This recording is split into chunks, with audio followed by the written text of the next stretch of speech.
Something doesn't add up at McLaren, and what you're about to discover might change how you view this entire championship fight.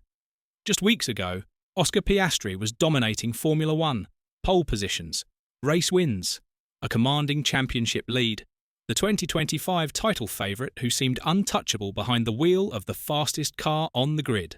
Now, he's 24 points behind his teammate, his speed has vanished, his confidence is shattered, and that brutal penalty in Brazil might have been the final nail in the coffin. But here's what nobody's talking about. The timing of Piastri's collapse is too perfect, too convenient, too aligned with Lando Norris's sudden surge to the top. Did McLaren subtly shift their support to the British driver? Are we witnessing a quiet sabotage disguised as bad luck, or has Piastri simply cracked under pressure? The evidence is disturbing, and it all points to one question that McLaren refuses to answer. Let's start with the cold, brutal statistics that expose just how dramatic this swing has been. When Oscar Piastri rolled into Austin, he held a comfortable 22-point championship lead over Lando Norris. 3 races later, heading into Las Vegas, he trails by 24 points. That's a 46-point swing in 3 weekends. To put that in perspective, championship swings of this magnitude typically require mechanical failures, crashes, or disqualifications. But Piastri hasn't retired from races. He hasn't had major accidents. His car hasn't exploded. He's just slow, suddenly and inexplicably slow.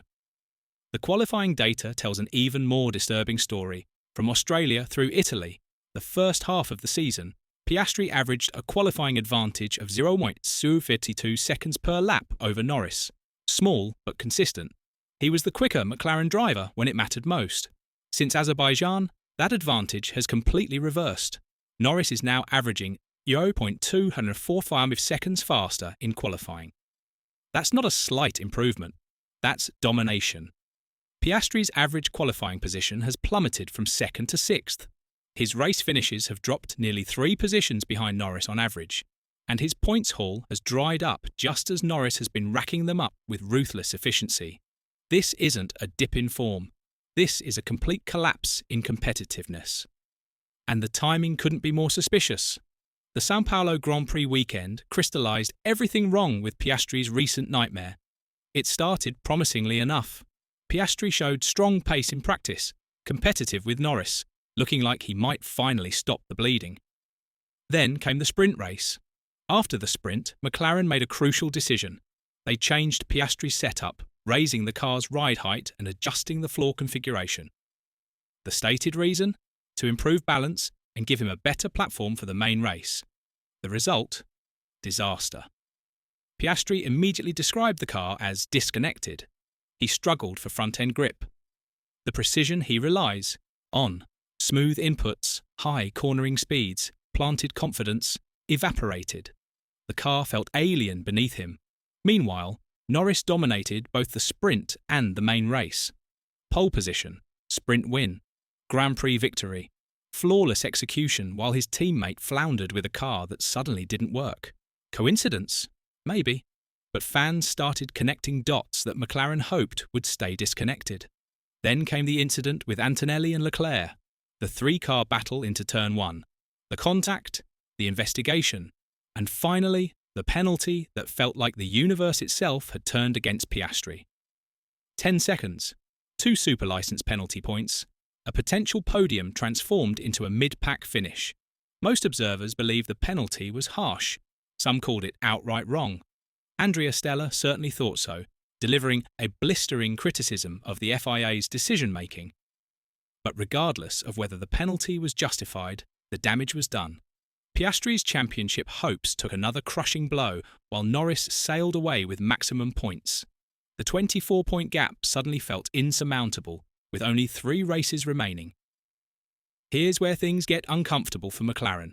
Sabotage in modern Formula One doesn't mean loosening bolts or damaging components. It's far more sophisticated, far more deniable. It's choosing a marginally different setup direction that suits one driver's style over another's. It's allocating slightly more aggressive engine modes to the preferred driver. It's timing pit stops and strategy calls to favour one car over the other. When every tenth of a second determines championship outcomes, these microscopic decisions become massive advantages. And fans have noticed a pattern. Every time McLaren brings upgrades, Norris seems to benefit more. Every time setup calls are made, they align with Norris's driving preferences. Every time a strategic decision arises, fortune leans toward the British driver. The Brazil setup change is the perfect example. Why raise Piastri's ride height after he showed competitive pace in the sprint? Why make fundamental changes to a car that was working when it mattered most? McLaren's explanation focused on long-run balance and tyre degradation, but the results strip Piastri of the tool he needs most: confidence in the front end. Without that, his entire driving style collapses. Did McLaren intentionally sabotage him? Probably not in any malicious sense. But did they prioritise Norris's feedback and preferences when making crucial technical decisions? The circumstantial evidence is damning. To be fair to McLaren, there's a legitimate technical explanation for Piastri's struggles that has nothing to do with conspiracy. Piastri's driving style depends on precision. He needs a planted front end, high cornering speeds, smooth inputs with minimal sliding. When the car feels stable and predictable, he's electric, capable of extracting pace that even Norris can't match. But when grip disappears, his entire approach falls apart.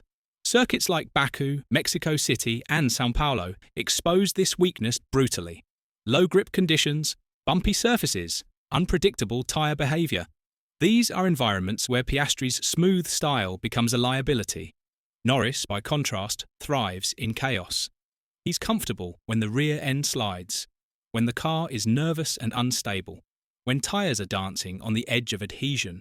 His aggressive style actually benefits from unpredictable conditions.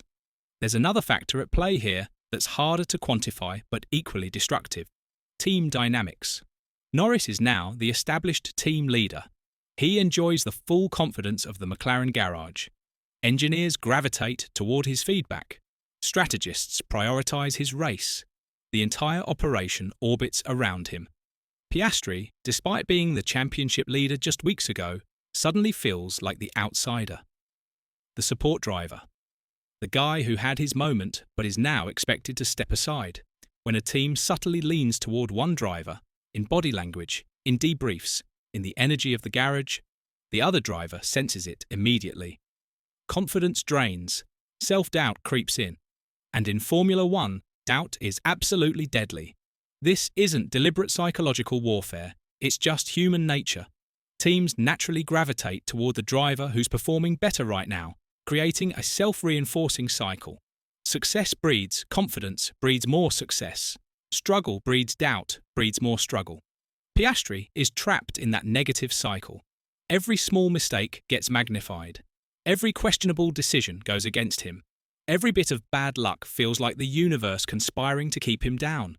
Meanwhile, Norris rides the positive wave. Every safety car falls his way. Every tyre call works perfectly. Every moment of fortune breaks in his favour. Momentum is a strange, almost mystical force in motorsport. Once it turns, everything, from weather to strategy to pure luck, seems to align with it. And right now, all the momentum belongs to Lando Norris. What's remarkable about this situation is how Piastri has handled it publicly. He hasn't lashed out at the team. He hasn't blamed the car. He hasn't made excuses about the penalty or the setup changes or the string of misfortunes that have plagued his recent races. His post-race interviews remain calm, measured, professional. He admits the recent stretch has been the worst run of his career, but he also insists it's been the most educational, that even the toughest weekends forge stronger champions.